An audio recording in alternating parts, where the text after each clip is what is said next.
wasn't going to let that bother me. Not when there's a £420,000 car to take my mind off it. Only 349 Enzos will be built, the theory being you should always make one less than you think you can sell. It has a V12, 660 horsepower, does 220 miles an hour, and only comes in yellow or red. The funny thing is, you see pictures before you come in magazines, and you get this idea of it, and you think it looks a bit ugly in the magazines, and you start criticising it because, you know, you get a bit picky. And then you see it for real, and all the hair stands up on your arms. It looks stunning.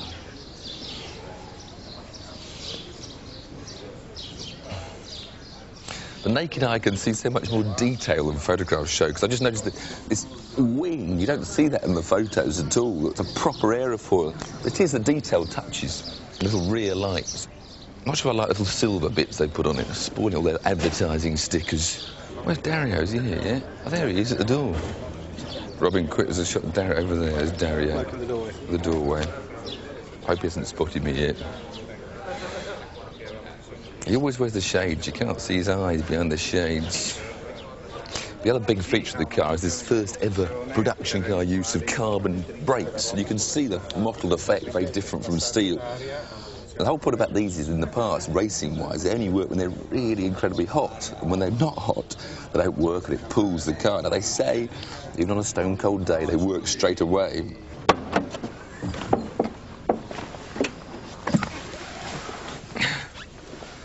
Finally, I'm in an Enzo Ferrari. Apparently, when you buy your own, the pedals can have about 16 different adjustments to suit you. All the basic seats got 16 different sizes. Still slides backwards and forwards manually, mind you. And at long last, when it started with a Ferrari 360, you've now got adjustable steering wheels. Because the days prior to the 360, they were horrible driving positions. Now they're brilliant, fantastic. Real Formula 1 steering wheel. There's those lights that apparently come on with the revs. You've got all sorts of mode settings here. Traction control settings there. Of course, now, as you'd expect with the Ferrari, paddle gear change, up on the right, down on the left. Big start button to fire up that 6-litre V12, which I can see in the rear view mirror. Very nice.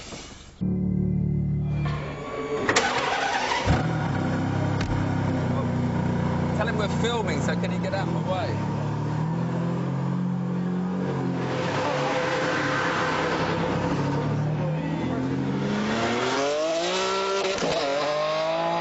Suddenly, at 2:30, they say, lunch is over, you're in. Another change of plan. But I am finally out on the track in an Enzo Ferrari. With the first impression, you get that lovely V12 engine behind you, the blip of the down change that comes automatically, and a huge surge. Braking over the bridge.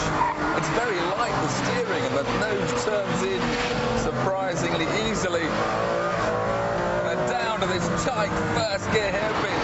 Pull one gear, pull the second, turn, the front response, steering very light, floor the throttle, and oh, and the traction control was killing me. Sorry, but I can't drive a Ferrari with that on. I think I've hit the right button. They didn't tell us how to get rid of it.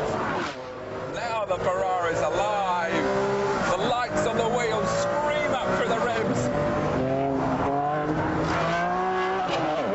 Oh, don't look at that chicane tip. It's not there, is it? Oh, it is. That blip, you'll feel the rear end squirm a bit if you change down too early. You want to be later on that. But then, oh.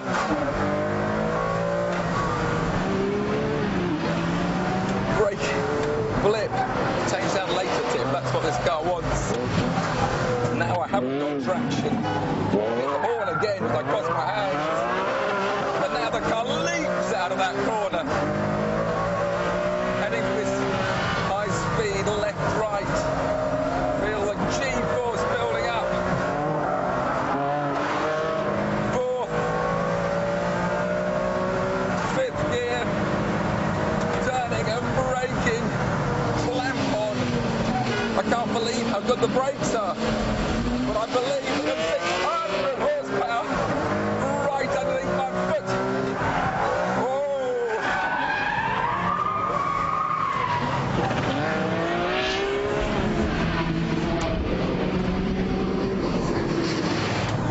been 5 minutes and it's gone. And it's hard to know how to sum up this Enzo Ferrari after a short experience as that, but it's perhaps not as elegant nor as practical as a McLaren F1. It's not as exotic as the Pagani Zonda.